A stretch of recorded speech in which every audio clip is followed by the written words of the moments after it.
So it's Luxury Fred, and we're here at the beautiful Ritz-Carlton here in Philadelphia with Chef Patrick Morrison. And just had a great dinner. Thank you very much. Absolutely. Pleasure to have you here. Thank you. And just want to talk a little bit about, I love talking to hotel chefs about both their background and history, as well as kind of what it's like to cook, to be a chef in a luxury hotel. So I guess if you could start, tell me a little about where you're from and your background growing up that led you here. Well, originally I was born in Willingboro, New Jersey, so just right across the Delaware. Spent a lot of time moving actually at a young age. We were in the military, so that kind of gave me some experience in living in different areas of the East Coast primarily, and learning a lot about obviously growing up in different cities, a lot about their culture. So growing up and really the background, I would say, of leading to cooking, the passion of cooking in my life, really came from family, and family was a big part of getting together and cooking. With being in the military, we're always hosting a lot of events at the house, so being able to help my parents out cook was definitely one of those things that just really instilled that passion for having fun with food. Right. That's really what kind of brought up my pursuit of a career in culinary. Right. And was it a certain kind of ethnic food in your family, or was it just regular? It was so diverse. My father is actually Hawaiian. My mom is actually Irish. Okay. So you can see where the diversity right there ensued from just having two opposite sides of the world. And then really having just exposure to a lot of different ingredients. They met in Japan, so they brought a lot of the Japanese ingredients into our house and just kind of like, had those meals set throughout the week. And then just, simple comfort foods mixed in there. So I would say just the diversity of being able to be exposed to so many different types of cuisines, we never really stuck to one type. Right. And take me from there to getting into it professionally, or at least the first time cooking where you thought, I like this, or I could do this for a living, or I'm really good at this, or, that kind of thing, when it changed from that perspective. Definitely the pinnacle moment, I guess you would say, or the apex of deciding whether or not this was going to be something that I was just having fun with, or was going to be a career. Right. That really took off when I was working more closely with my mom's father, my grandfather, and he was a cook as well, and his uncle was a cook as well. A lot of cooks in the family, but having more experience with my grandfather and cooking closely with him, it really kind of set that future. Right. And him teaching a lot of his basic knowledge and culinary skills to me.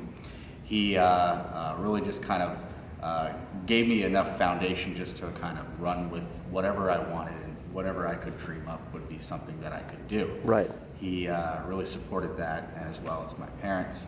When I was in high school, it was really the turning point where I realized that if I'm studying something that I'm in love with, and I can turn it into something that I can do the rest of my life, I'm going to do it. Right. And I'm going to put everything into it.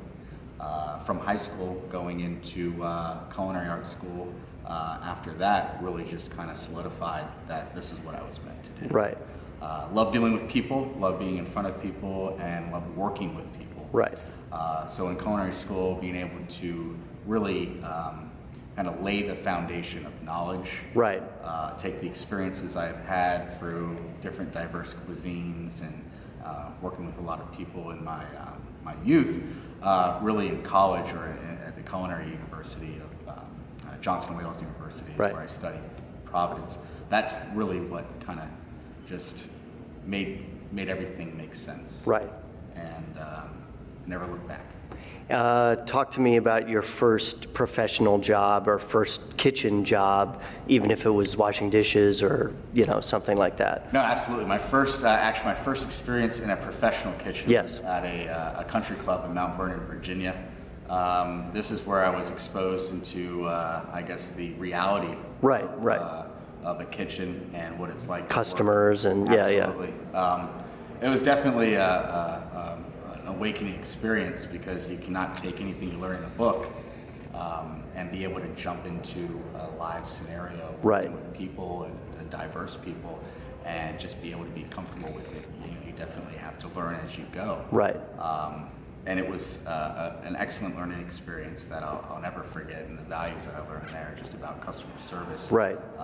Really was something that I still hold with me today. Because in the same setting, and kind of how I can relate that, when you're working with obviously a business that's right. in to take care of people. Right, a membership is like a guest. Yeah, exactly. Yeah. And that's exactly what I was alluding to, is right. the membership for the guests or the that guy's going to be there the next day also. Yeah. Absolutely, absolutely. Yeah. And we're really there for them. Right. Just like we're here for our guests. When I talk to chefs, hotel chefs, some of them just work within the restaurant and others control every aspect of food at the hotel. What's the situation here in terms of room service and bar food and things like that? Absolutely. Well, as my role, executive sous chef, I oversee all the culinary operations within the Ritz-Carlton, Philadelphia. Okay. And that includes room service, that includes the club lounge, that includes our employee dining room. Oh, wow. And then as well as our restaurant space, our lounge space. Right. All the culinary aspects to that, and food and beverage aspects. And then our catering, which is a big portion of our food and beverage operation right. here. About $12 million a year wow. is just devoted towards catering. Right. So definitely overseeing a 30 to 40 person team right. of culinarians that are just here to execute on a daily basis. It's obviously different than coming from just a restaurant. Right. The micro focus, obviously, of a restaurant, really keeps you in line every day. Right. And you have an agenda and you stick to it, and it's pretty, not repetitive, but there is some type of forecasting for it in your own day. In a hotel setting, though, I would say, obviously, anything can happen at any time. Right. A lot of events going on. There's a lot of guests that are expecting, a wonderful and memorable experience. Right. And they can be at any point during the day, at any location or any outlet throughout the hotel. That's why I was asking about room service and all that, that's all controlled by you. So to have that focus and then have that consistency with every member of your team right. Is definitely paramount, just to be taking care of our guests and making sure that they're having an excellent experience here. And looking specifically at the restaurant, do you find that there's a lot of differences running it in a hotel as compared with if that same restaurant was a freestanding restaurant unrelated to the hotel? Absolutely. There is, I think, one most significant difference is the support of the entire hotel. Right. As anything would happen, the support of the leadership and the ladies and gentlemen here, you would not have that at a standalone restaurant. Right. You're limited, obviously, to the staff that you have. Right. Here, a housekeeper can be a host. Right. Someone in engineering can be a dishwasher. Right. We have that resource. We have that team and that structure. So that's definitely something that really is, I think, beneficial. Right. The other thing is that in regards to supporting just the culinary team and the food and beverage team, we're able to utilize a multitude of products and a multitude of resources as far as securing and procuring products that some standalone restaurants don't have the benefit of having. Right. And we obviously have that brand standard that is consistent through our vendors. Right. And we hold them accountable as much as that we should expect what products we're receiving and how we're receiving them. And we really do have that strength behind making sure our products are consistent. Right. Which makes sense. In a similar vein, how do you create a menu that pleases local guests as well as someone coming in from London or India and visiting the hotel who may want a different experience? And how do you work to make everyone happy in that situation? Absolutely. I mean, we do have a large volume of guests that do come from international travels. Right. It's not just the local East Coast guests Right. that is attracted here. Obviously, we have a lot of dignified and dignitaries. Right. I would say first and foremost, we definitely try to utilize our local farms, our Right. local bakeries, our local dairy farms. Right. All those craftsmanship of making local food and Right. making Pennsylvania food proud, something that we definitely go for first and foremost. Right. To get to the international, I guess, realm of cuisine, that's something that we are able to do at any moment where we know and we have knowledge of a guest that's coming in or a guest that's staying with us for a couple of days. Right. That we'll looking to see a lot of their preferences and what they may have already had or want at another Ritz-Carlton. Right. And how we kind of adjust and we cater to that is just by, again, looking at the types of ingredients, types of preferences they have, creating that custom menu. Right. Looking at those ingredients that are from that culture. What can we procure? What can we consistently get? Right. And kind of make that connection and that experience a little bit more closer to home. So obviously the guest from Istanbul is not going to be really in tune to having a Philadelphia cheesesteak. Right. But when we have some other ingredients that are a little bit more to their locale, that Yes. we definitely produce on that. I was just in Istanbul last week, by the way. Oh, no kidding. Yes. I guess that's why I Yes. use that reference. And then is similar or along those same lines, how do you interject a Philly flavor to that separates this as opposed to if this restaurant was at the Ritz-Carlton in Baltimore or, Salt Lake City or another city, something like that? No, absolutely. Again, it's really utilizing the local, what's resourced produce farms. We partner with a Fair Food Farm Stand, which is actually a nonprofit organization that utilizes a lot of its products from a co-op system. Right. So farms in Pennsylvania, New Jersey, Maryland, throughout the kind of area that they can locate great produce in the right season. Lancaster County, chicken, Right. beef, all those items then we'll utilize and we'll actually note and we'll say, this was a farm fresh chicken Right. from Lancaster County and it is prepared this way in this style. Right.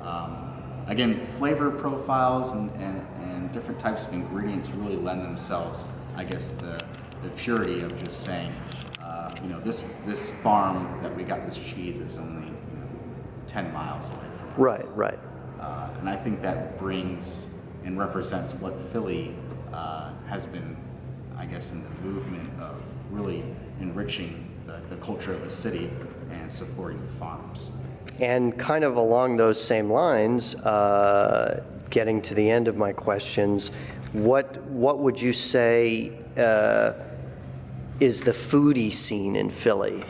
And is that, do you have any thoughts on that or what that whole thing is? The foodie scene in Philly, it's funny you mention that because I think the foodie scene in Philly changes every day. Right. We are so fortunate, obviously, in Philadelphia to have such a rapid, fast-paced evolution Right. of food and of great culinarians Right. in the city. And not only Philadelphians that love to go out and love to eat. Right. It's so diverse out there. Right. And there is a restaurant that is specializing in every cuisine Right. you can imagine. I think Philadelphia's food scene is still at the beginning. I think it's still evolving and trying to define itself Right. by having such a broad spectrum of different types of cuisines in such a diverse city that I wouldn't even know how to say if it actually had its own definition. Right. It's evolving. It's fresh. Right. It's seasonal. It's local.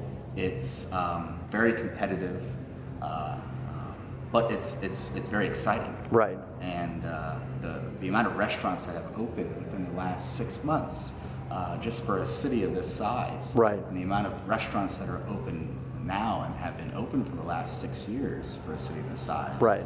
And it speaks volumes to how focused Philadelphia is on great. Right, because the demand is there, the customers are there. Yeah, yeah. Exactly.